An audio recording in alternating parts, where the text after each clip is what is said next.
A new beginning, let's go. Started back rocking the brown. Ever since we've been knocking them down. Baby said she wanna go to the game. Taught her how to say Padres gang. Started back rocking the brown. Ever since we've been knocking them down. Mitchell and Ness with the old school name. All of the homies holler Padre gang. Yeah, they. Welcome, everybody, to the Talking Friars Padres versus Tigers pregame show for July 26, 2020.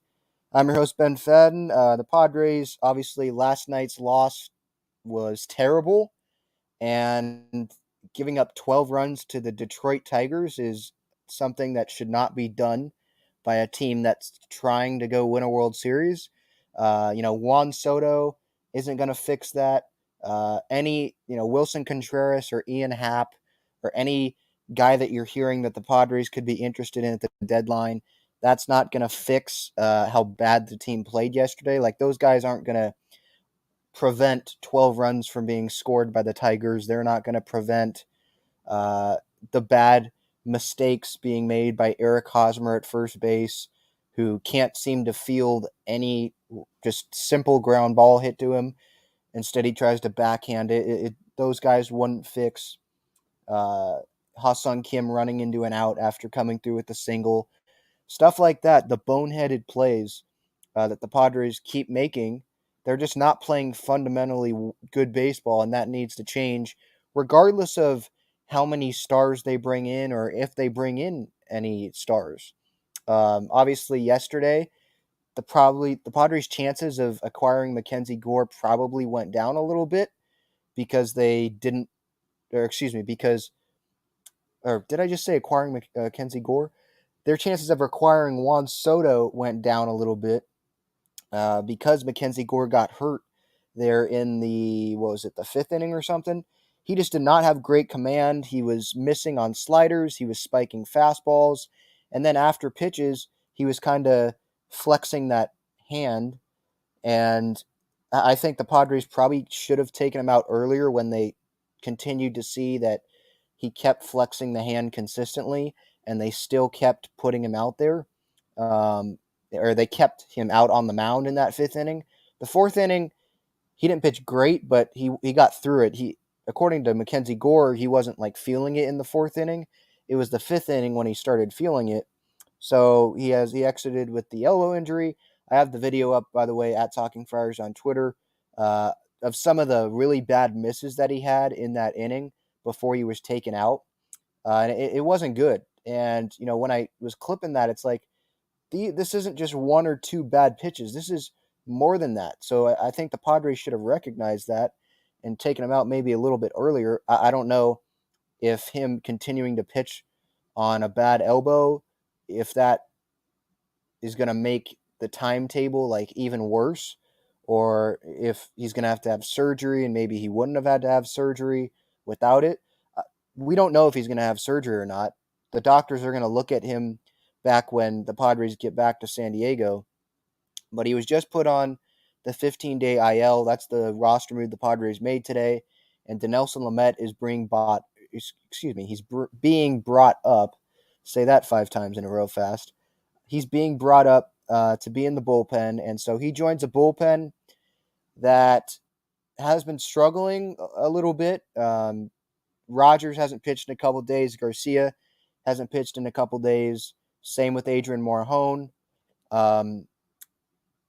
So Hill is probably down tonight, and Steven Wilson's definitely down tonight. So maybe Lamet gets in.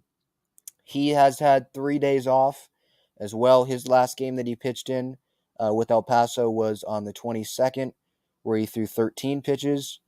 So yeah, that's the move. With Lamet, I mean, the guy has a 10 ERA in the major leagues this year. I don't understand why the Padres keep bringing him up and not giving Jose Castillo a chance. Like, I think it's pretty obvious that Jose Castillo is probably going to give your team a better chance of staying in games than Dinelson Lamet. I mean, Lamet this year, he's not the guy that he was in 2020, obviously.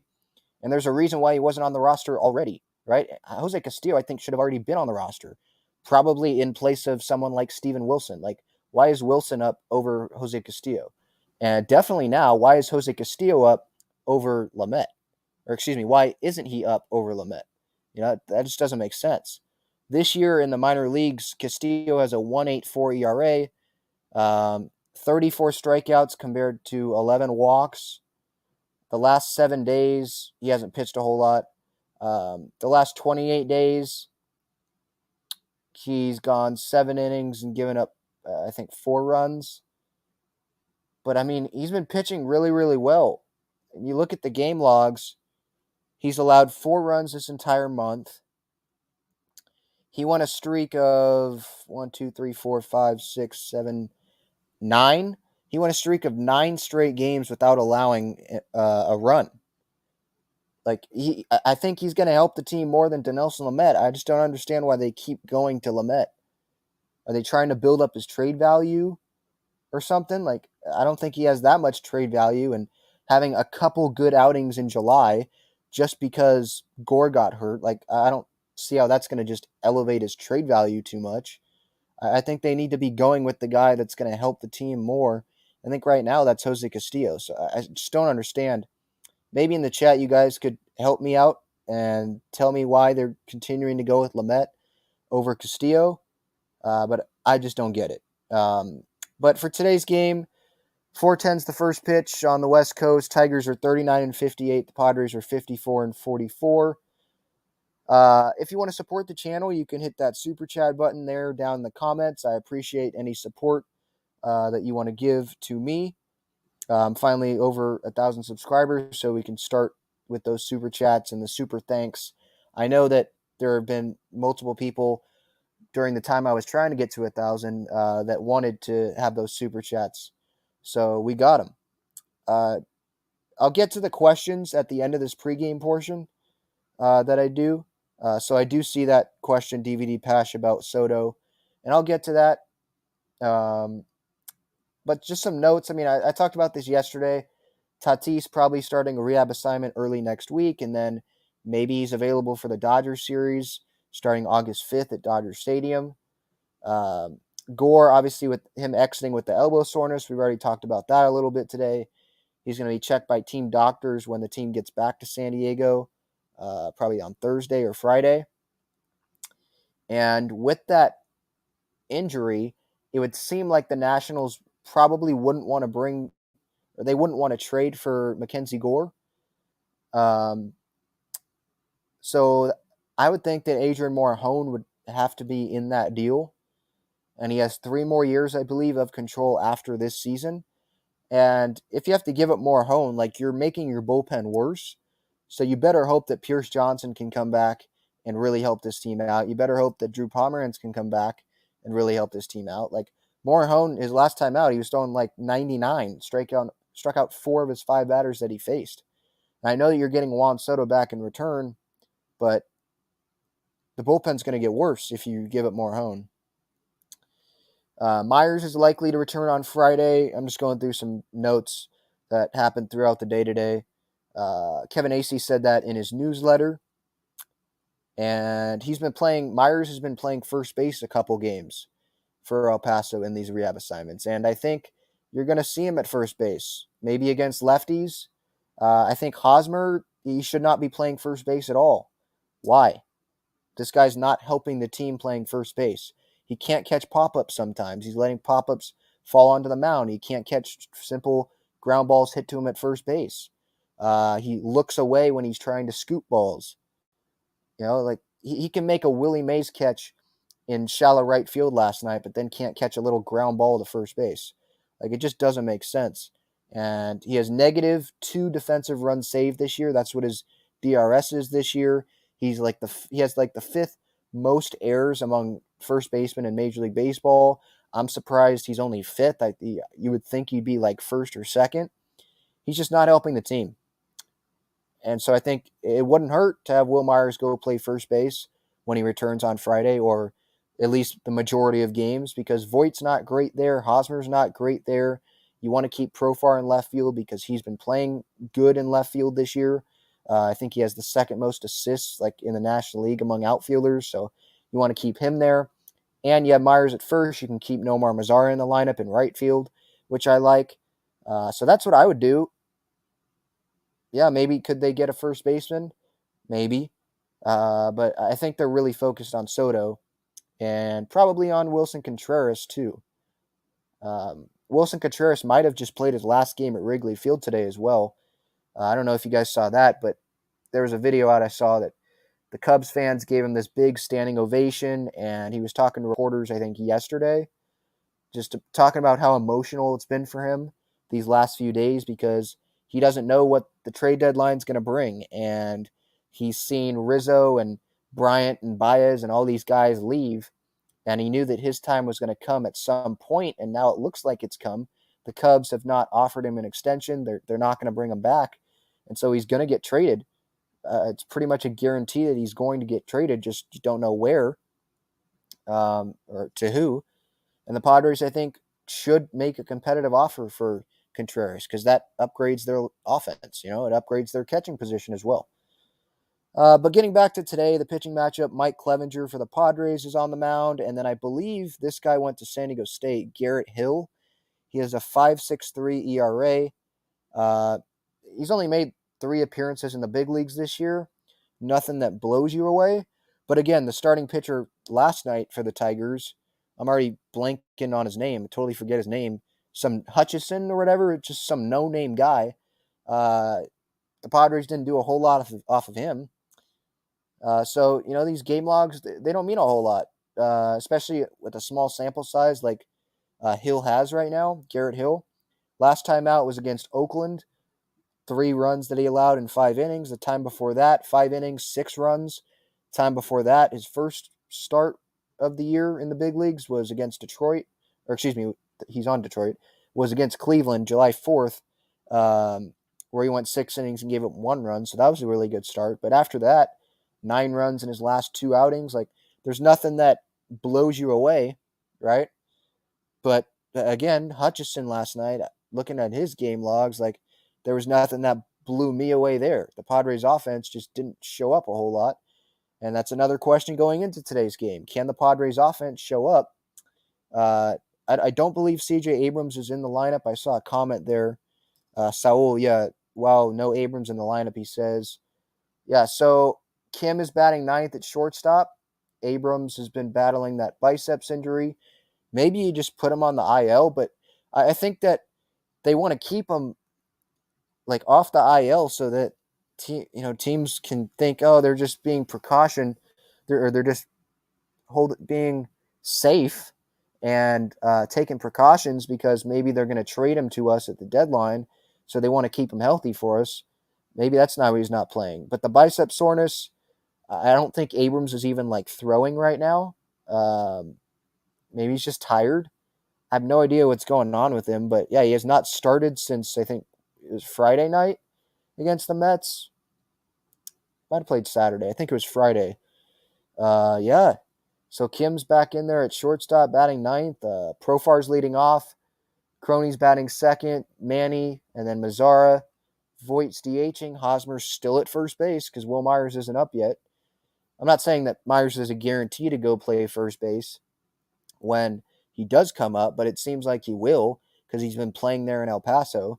And major leaguers, they take precedence over, or they have higher importance over minor leaguers when they're on a rehab assignment. So if he was going to play the outfield, you'd think that they'd put him in the outfield, but they're putting him at first base. And again, like I said earlier, I think that Will Myers should be playing first base when he comes back. I'm just sick and tired of seeing Eric Hosmer play first base. I've been sick and tired of that probably for years now. But Hosmer's hitting 6th. Alfaro's catching, batting 7th. Grisham's batting 8th in center. And then Kim, like I said, is batting 9th at short.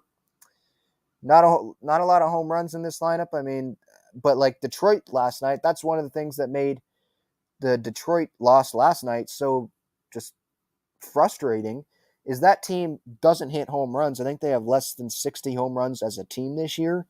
And they're easily last in Major League Baseball in home runs hit by like 20.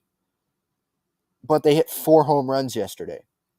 Like, my goodness. Like, you can't give up that many home runs. I mean, they made Heimer Candelario look like Babe Ruth out there. It's just embarrassing. went over the pitching matchup, went over the bullpen chart a little bit. That's out on the Twitter at Talking Friars and on the Instagram.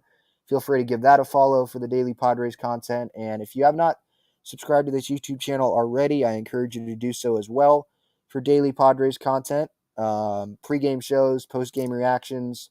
Sorry, last night, the Wi-Fi here isn't that great, so it took like an hour for it to upload on YouTube, a short video. I have no idea why, but sorry for anyone that was waiting on that. I'm also on TikTok. I'm not dancing or anything, don't worry.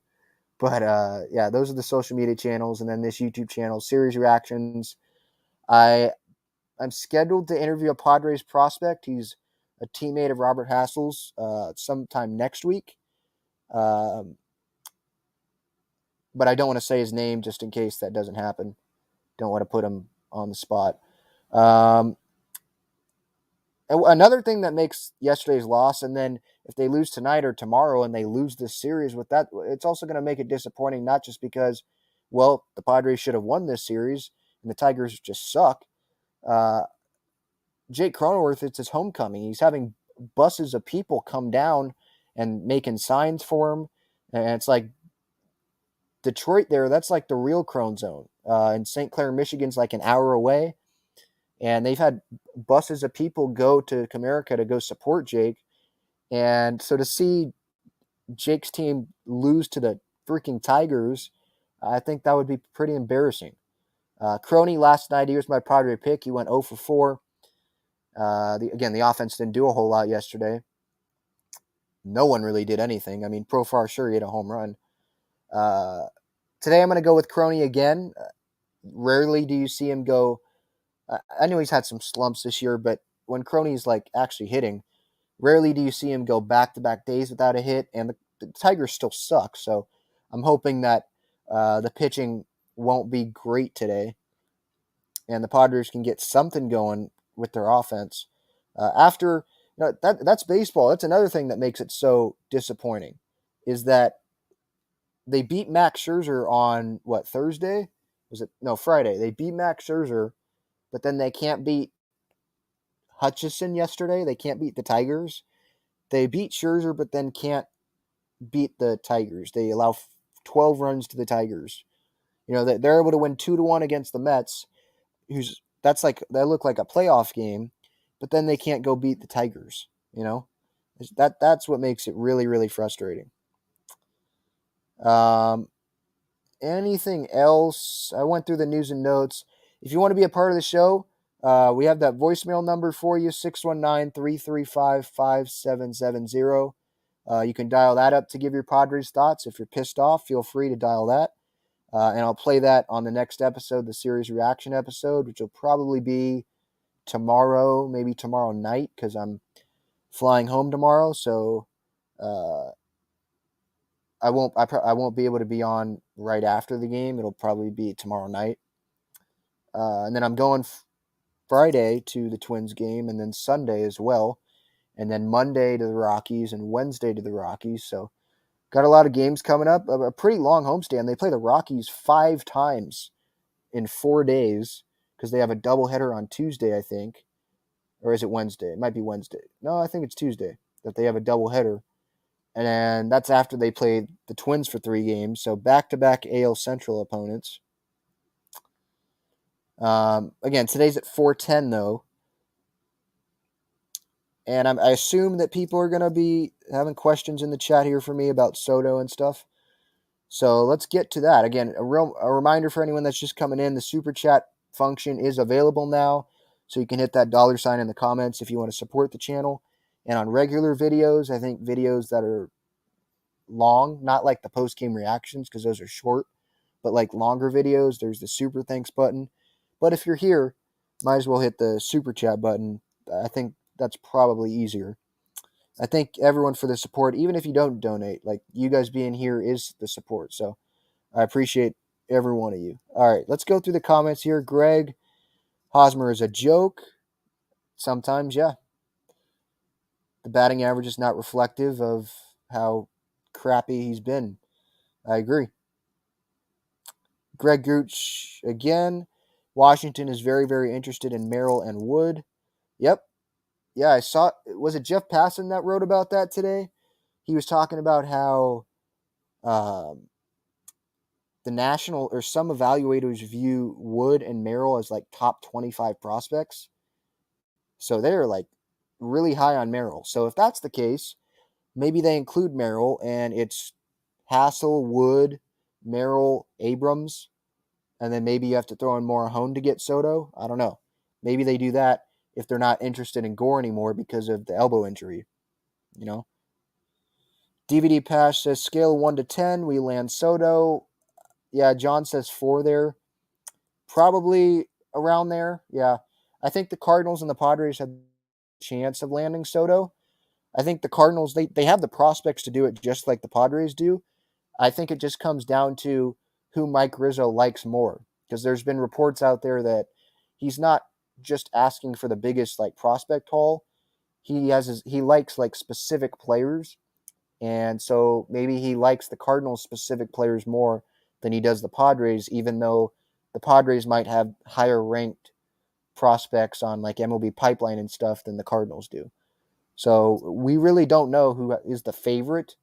Like, because all these reports that come out and they talk about rival executives saying that the Cardinals are the favorite or they're the front runners, or there's other ones that say that the Padres are front runners. Yeah, they're rivals though. They're rival executives of like the Nationals or of the Padres. So that could be the Dodgers guys saying that. It's like, okay, wouldn't they want to mess with their rivals then and make the Padre fans or the Padres themselves think that they're front runners so that they're not as aggressive to the Nationals in offers? Like, so I take those reports with a grain of salt, you know. All I know is that the Padres, their prospects that they have talented prospects. I just don't know which ones the Nationals are really, really high on. And Merrill and Wood, those two, you know, like Greg pointed out, they have been identified, I guess, by I think it was Jeff Passan today. And if that's the case, okay. But it's not just going to take James Wood and Jackson Merrill. It's going to take more than that. Greg also said everybody thinks Tatis is going to be in mid-year form when he returns. I think that's just because we really want him to be. Maybe that's unfair expectations, and it probably is. But whenever Tatis returns after those subluxation injuries and all that, whenever he has returned, is what I should say, he's played well. He's hit home runs, right? Wasn't that Dodger game last year where he returned and he homered off Walker Buehler to dead center? You know, like whenever he returns, it feels like he has a big day. So, and even with all those subluxations and all that, he still had like this MVP like season. So it's not just us having unfair expectations. I think we're also expecting it from him because we've seen what he's done after injuries and he's come back and played well still. So part of it might be us desperately saying, okay, this is going to be our saving grace. Some of it though is like informed just going based off of his past history. Greg says Myers seems to hit better when he plays first. I mean, look, the Padres, you know, I don't know if I brought this up earlier, but yeah, they would it would help to have Myers' bat in the lineup as well, right? Because he has potential power. He has one home run this year, but he hasn't obviously played in every game this year. And his OPS plus was well below average from his career, which is 110. But let me look at the splits real quick. Because that's an interesting point. If he hits better at first compared to the outfield, he was an all-star in 2016. I think he was playing first base back then. So at first base in his career, he has a 800 OPS. Let's go by OPS because OPS that counters or that takes into account if he's getting on base and is he, you know, doubling. It's not just a bunch of Austin Nola singles, right? So uh, at first base in his career, he has an 800 OPS. In the outfield, so left field, it's 822. center at 701, small sample size, right field at 750. So first base, it is higher than right field, which has been his main outfield position. So you are a little bit correct on that, Greg. But it's not like a lot higher. The average is almost identical, 255 at first compared to 260 in right field. So it's not that huge of a difference. The home runs and stuff, the RBIs, like there's just a bigger sample size in the outfield. So that's not. Oh, well, I mean, at first base, he played less games, but he has more home runs. He has 61 home runs at first, and he has 44 in right field. So, yeah. That's interesting. More power at first. I mean, when he was playing first base, he was an all-star as well. You got to take that into account. Saul, I already talked about no Abrams in the lineup. Eric already wants to give up on the season. When do we just give up on the season? Looks like the writing is on the wall. I mean, okay, yeah, they're not playing great right now, but you got to wait till the trade deadline. You got to wait till Tatis at least comes back to see how this team is. Got to see if Bob Melvin can turn it around a little bit. See if the Padres just stop playing Hosmer like I think they should, and see how that works. I think you got to wait till some of the bullpen reinforcements come back. I don't think it's smart to just say, looks like the writing's on the wall when they don't have a lot of their key players. Like, I don't think that's very smart to say. So, sure, you can give up on the season, but don't be joining the train when Padres are in the playoffs, I guess, right? Bless everyone who still praises and wants Preller behind the wheel is what. Yeah, I mean, look, Preller is he's hit on some moves and he's missed on some moves, just like every other general manager. It feels like Preller's missed on more moves than some other GMs, but that's because I think Preller makes more moves than other GMs, right? And so, yeah, just in terms of the amount of moves that he makes, it's going to feel like he misses more than he hits.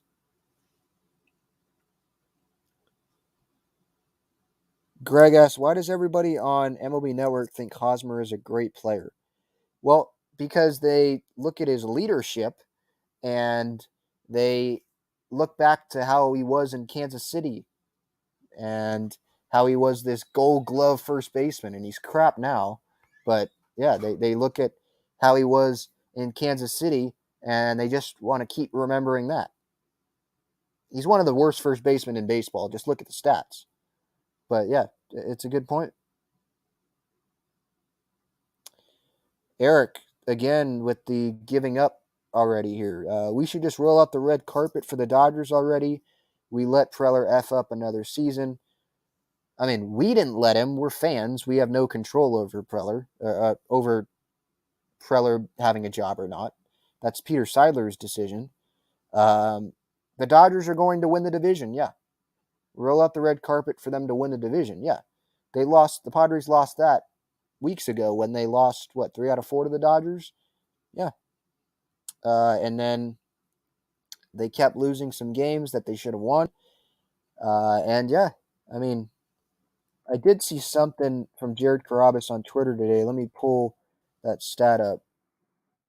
But he was talking about how the Padre Dodger NL West stuff, it was a race and now it's not. Yeah, here it is. This was a tweet from Jared Carabas today, earlier this morning. I've had him on the show before. The Dodgers and the Padres were tied for first place coming into play on June 23rd. Since then, the Padres have gone 10-17, while the Dodgers have the best record in baseball at 22-6. Dodgers lead is now 11.5 games. We went from a race to it's a wrap in 1 month. Yep, there you go. That's exactly what's happened. When you go 10-17 and the other team that you're trying to catch is 22-6, well, there you go. There goes the division. So yeah, Eric, the Dodgers have already won the division. But I'm not going to give up now just because the team's not playing well right now. This is still my team. Look, Preller's the GM. We just have to face that. And I just have to believe that he'll do whatever it takes this trade deadline to go make a winning team because the Padres, in my opinion, they're not going to have a better chance to win in the next 3 years probably than this year. So go do it. Go trade whoever you have to upgrade this team. Except maybe Cronenworth. Morahone, I'd be a little.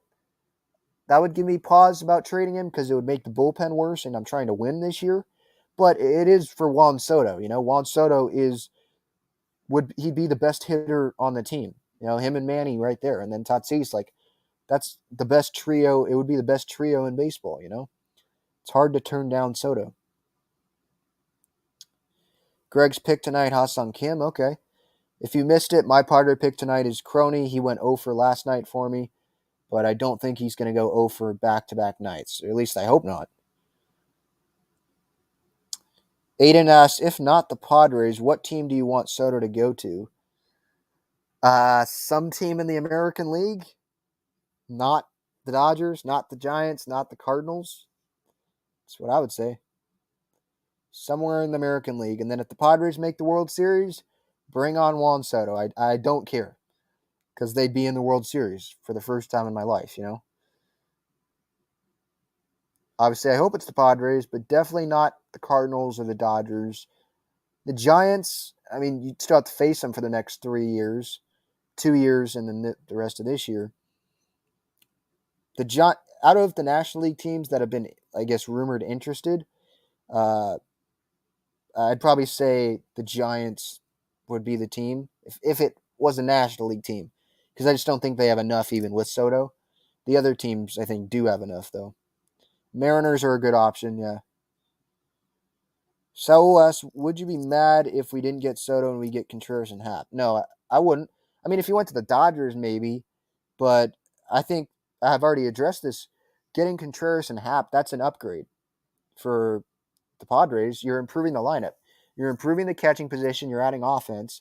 And then with Happ, you're improving center field. That's making your team better. And that increases their chances of winning. So, yeah, I'd be good with that. And Campusano doesn't even have a role on this team. So, giving up Campusano there, okay. Jimmy says, every single day my hopes of getting Soto increase. I mean, I don't even know, how high my hope is to get Soto. Right now, it's just kind of like I'm just waiting for the Soto move to happen. I just want it to happen so I can stop waiting for a possible move to happen. I just want it to happen, right? Trying to look for updates. No, I don't see any. No trade updates. Again, if you missed it, Mackenzie Gore is on the IL, elbow inflammation, and Dinelson Lamet has been recalled. I don't agree with that. I think that Jose Castillo should be up.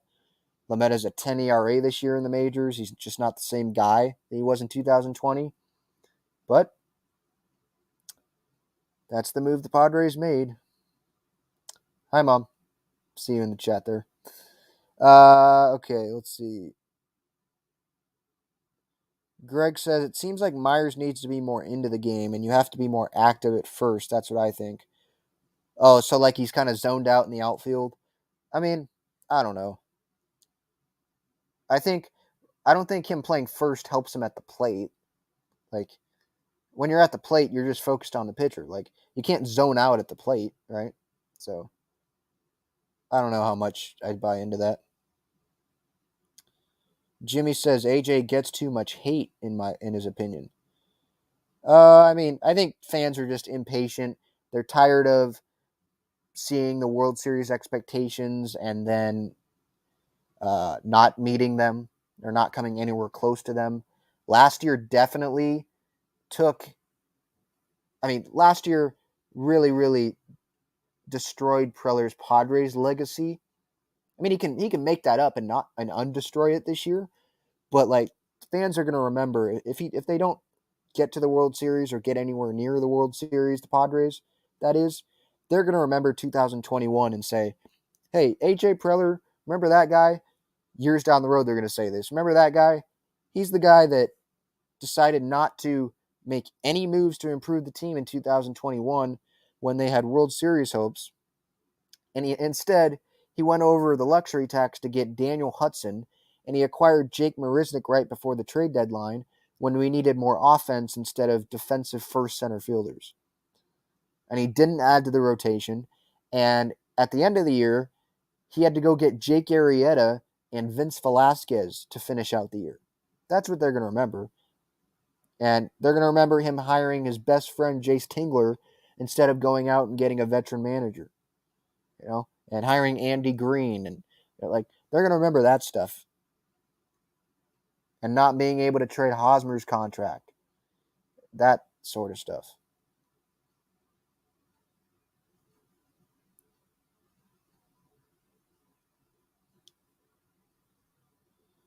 My mom says the game still has to be played. Anything can happen. Even the mighty Dodgers can tank it. It's not likely. That's why we watch. Yeah, sorry. The Dodgers aren't tanking it. They're going to win the division. I watch because I love the game. And this person right here that just said that, my mom, she's been a big part of why I enjoy this game. And I grew up in it. And we have season tickets. That's why I love, the Padres are a huge part of my life. It's just in my blood now. I wake up and I go look at Padres news, or I work out, go look at Padres news, listen to the radio. That's just part of who I am now.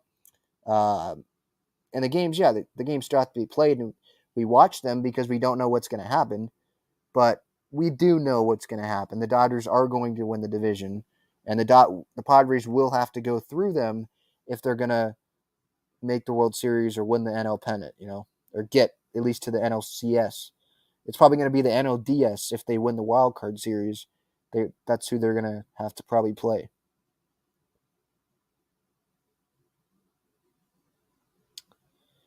Jimmy says none of those prospects are going to be as good as Soto. He's the best hitter in the league. That's why I have that opinion of, trade whoever to get Soto. Trade those prospects because that's who they are. Those guys are prospects. We don't know what they're going to be. We know that Juan Soto is one of the best hitters of maybe all time. So you go do whatever it takes to get him for 3 pennant races and 3 playoff runs and 2 seasons, especially when this team's trying to win right now. That's a guy that you can build around for the next few years.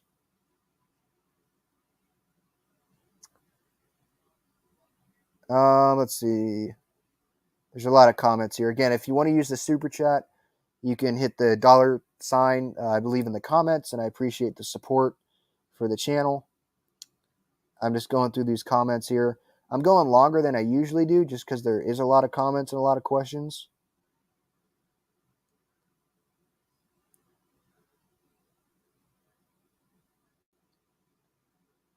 Brian says, Tatis, Soto, Gap, Manny, Gap. Everyone else on the team makes sense. I don't know what that means. Who's Gap? Tatis, Soto, and Manny. If Soto's on the team, those 3 guys are obviously the big trio of this team. Brian says Padres are trying hard to get rid of Will and Hosmer's contracts, not the Dodgers. Plus, they have a handful of contracts up this year. My bet is the Dodgers who end up with Dodgers just because Corbin. Oh, you think the Dodgers will be able to take on Patrick Corbin's contract? Yeah, they might. But if the Padres are going all in, I think they'd be willing to take on Corbin's contract as well. Because if they acquire Soto, even if they wouldn't acquire Corbin, they acquire Soto, they're going over the luxury tax anyway, so might as well go pay for Corbin's contract and hope that he can give you something over the next 2 years after this season in the rotation. And you just go all in on it. And if you take on Corbin's contract, maybe you don't have to give up an additional prospect like Jackson Merrill or someone like that. Yep, and then the Jace Tingler reunion is this weekend when the Twins come to town to play the Padres. Yep. Wonder what those conversations are going to be like with Jace Tingler talking to the players.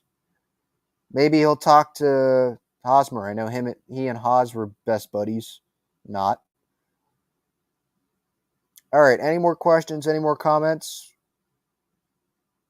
Or we'll get out of here. Again, today's lineup: Profar, Cronenworth, Machado, Mazzara, Voit, Hosmer, Alfaro, Grisham, and then Kim. Still no CJ Abrams. He has the bicep issue. Maybe they're just trying to keep him healthy or as healthy as they can keep him before the trade deadline is that next Monday or Tuesday? Next Tuesday. So we're about a week away from that. The Tigers lineup: Riley Green's in center, Javier Baez is at shortstop, Harold Castro is at third, he's hitting third at first. Miguel Cabrera's DHing, Heimer Candelario, who the Padres made look like Babe Ruth yesterday, he's at third. Willie Castro's in right, Jonathan Scopes at second, Tucker Barnhart's catching, and then Akil Baddoo is batting ninth in left field. So that's the game. Those are the lineups tonight. Kleb's on the mound for the Padres. He has a 3.50 ERA. Garrett Hill has a 5.63 ERA. For the Tigers, 4.10 is the first pitch. Bally Sports San Diego, 97.3 the Fan. All right, I think that's going to do it. Thanks, everyone, for the time. Thank you for supporting the channel. Again, the Super Chat function, hit the $sign to support the channel with some money donations if you want to. I appreciate everyone for tuning in. Go Padres. I'll be back with a post-game reaction. Hopefully, I'll be able to clip some highlights during the game. We'll see. I am on vacation. But yeah, that's it. All right. See you, everybody.